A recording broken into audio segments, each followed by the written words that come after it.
자, 오늘은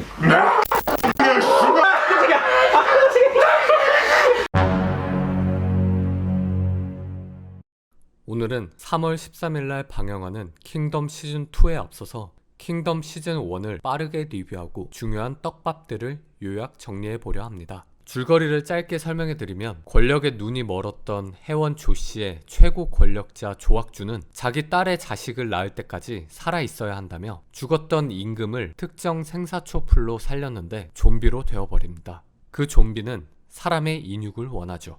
세자 이창은 후궁의 자식으로 중전이 아들을 낳으면 자기 자리와 목숨이 위태롭기 때문에 병상에 누워있는 아버지인 임금을 만나려고 하지만 중전과 조학주가 만나지 못하게 합니다. 답답한 세자는 몰래 강령전에 잠입했다가 냄새가 지독하고 짐승 소리를 내는 것을 듣고 아버지에게 무슨 일이 있다고 생각하는데요. 약방 일기를 훔쳐 3년 전 어이였던 자가 왔다 갔다는 내용만 있고 그 후에 내용이 없는 것을 확인합니다. 그래서 그 3년 전 어이였던 자를 찾기 위해 동네 지율현이라는 약방 진료소로 향하게 됩니다. 그 어이가 왔다 간 날 같이 있던 단이라는 남자아이가 좀비가 된 임금에게 물려 목숨을 잃게 되었는데요. 이때까지만 해도 좀비에게 물리면 그냥 죽습니다. 단이의 시신을 동네로 가져왔고 그 후 지율현 사람들이 너무 먹을 것이 없고 배고파 굶어 죽자 영신이라는 남자가 그 단이의 시체로 국을 끓여서 사람들에게 나눠줍니다. 그날 밤 그 국을 먹은 사람들은 갑자기 좀비로 변해버리게 됩니다. 겨우 산 것은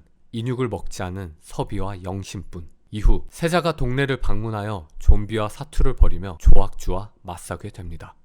자, 이제 중요한 내용들을 좀 정리해 보겠습니다. 1, 2화부터 정리해 보면 사건의 발단인 영신은 왜 인육을 먹지 않았을까? 영신은 좀비의 존재를 이미 알고 있었다. 무언가 복수를 위해 일부러 사람들에게 인육을 먹였다라는 많은 분들의 추측이 있지만 저희 생각은 좀 다릅니다. 다르죠. 영신이 좀비의 존재는 알고 있었겠지만 단이가 어떻게 죽었는지 모르는 상황이고요. 직접 인육으로 국을 끓이는데 주변 사람들은 모르니까 먹을 수 있겠지만 그것을 요리하는 본인은 과연 먹을 수 있을까요? 못 먹죠. 그 인육을 막 잘라서. 조학주는 붕원 왕을 보며 의원에게 3년 전 그때처럼만 하면 된다 라고 하는데, 또한 증거인멸을 위해 이승희 의원을 죽이자는 자신의 부하에게 이승희 의원은 아직 우리한테 필요한 사람이다, 3년 전 좀비의 힘을 빌려 왜군을 물리친 것으로 추측이 됩니다. 살려두는 것은 좀비를 탄생시킨 의원이기 때문에 필요할지도 모른다는 생각을 하고 있는 것 같습니다. 일종의 보험이죠. 네, 그리고 3, 4화에서는 두 번째 떡밥이 나오는데요. 조학주 대감은 자신의 부하한테 안현대감은 나에게 절대로 반기를 들 수 없는 사람이다. 무슨 일이 있어도. 그 이유가 뭘까요? 아무래도 뭔가 조학주 대감이 힘을 빌려서 나라를 구한 것 같다. 우리 군사를 좀비로 만들어서 왜군을 물리친 것 같다라는 추측이 네. 나올 수 있는 적은 거죠. 인원으로 많은 인원을 물리쳤으니까. 그렇죠. 다른 중요한 내용으로는 세자가 동네에서 이승희 의원이 남긴 병상일지와 서비의 증언을 토대로 이제 조학주 대감을 칠 명분을 찾게 됩니다. 그 명분이 뭐냐? 이미 붕어하신 자신의 아버지를 조학주 대감이 좀비로 만들어서 살려둔 거죠, 계속. 얼마나 화가 날까요? 자신의 아버지를 죽었는데. 제사를 이렇게 지내고 모셔야 되는데, 상을 치러야 되는데. 그리고 힘을 얻기 위해서 자신의 스승이었던 안현대감에게 가기로 결단을 내리게 됩니다. 그렇죠. 이때 영신이 자신의 고향이라면서 길잡이를 자처하게 되는데, 무영은 또 영신의 총솜씨를 보고 착호군이라고 추정을 하면서 그를 경계하고 의심하게 됩니다.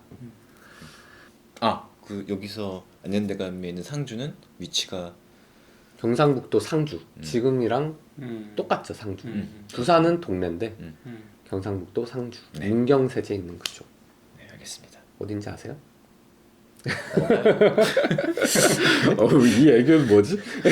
깜짝 놀랐어요. 마지막으로 조학주가 자신의 아들의 시신을 수습하는 장면이 나오는데요.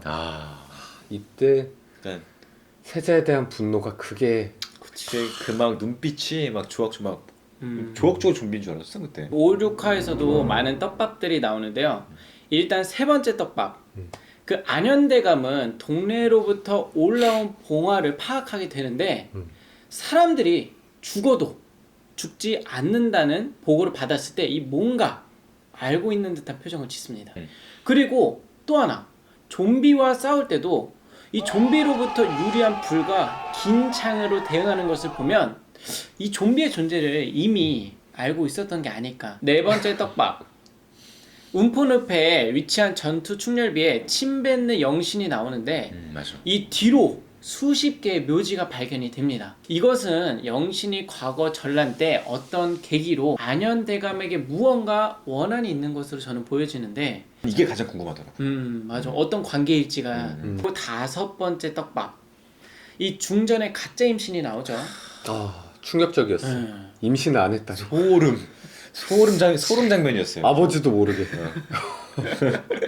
그때 이 무영의 처가 또 나오는데 무영의 처도 이 중전의 임산부들 모임에 속해 있으며 남편이 자신을 이곳으로 보냈다고 해요. 그죠. 그래서 이게 왜 보냈을까라는 생각도 들고 그리고 안현대감이 세자에게 세자 사람 중 첩자가 있을 거라고 이야기를 합니다. 근데 그 첩자가 과연 누구일까요? 무영이 첩자일까요? 그러기엔 너무 대놓고 너무 첩자다 이렇게 얘기하는 것 누가 같은 봐도 느낌이라 첩자네 이렇게 보일 것 같아서 꼬아놓은 게 있을 것 같다 네. 생각이 들죠. 마지막 떡밥. 이 조학주가 세자를 상대하기 위해 상주로 가게 됩니다. 이때 누군가 가둬진 것처럼 보이는 귀주가 나오는데 맞아. 이 귀주 안에는 누가 있을까요? 덜컹덜컹거리잖아. 덜컹덜컹 좀비가 있는 좀비일 거죠. 것 같은데 저 알아요. 누구일 것 같죠? 왕. 왕. 그럼 왕이냐? 음. 아니면 또 다른 좀비냐? 이런 건데 또 다른 좀비라면 뭔가 약간 보스 같은 느낌이 아니야. 또 다른 인물이겠죠. 그쵸. 뭔가 등장인물이 또 새로 나오겠죠. 그래서 이것도 하나의 포인트가 되지 않을까. 네. 자 이렇게 시즌 1이 마무리가 됩니다. 시즌 2 관전 포인트는 이 6가지 떡밥들이 어떻게 회수가 될 것인지 3년 전 전란 때 내용이 자세히 나올 것이고요. 영신과 안현대감의 관계도 나올 것이고 그리고 세자의 스파이도 누군지 밝혀질 것으로 보입니다. 마지막으로 가장 중요한 포인트 하나 있었죠. 좀비들의 활동 조건이 햇빛이 아. 아니라 온도였다. 맞아. 밤에만 활동하는 게 아니라 낮에도 활동한다. 응. 이거죠. 아, 이렇게 써져 있는데 모른 척하기가 쉽지가 않네요. 리액션 해달란 말이야. 연기하고 있잖아. 문득 든 생각에 무슨 얘기요? 이건 무슨 얘기야? 빨리 해. 연기 그럼 좀 큐시트라고 생각하고. 그렇죠. 네, 알겠습니다. 한 가지 더.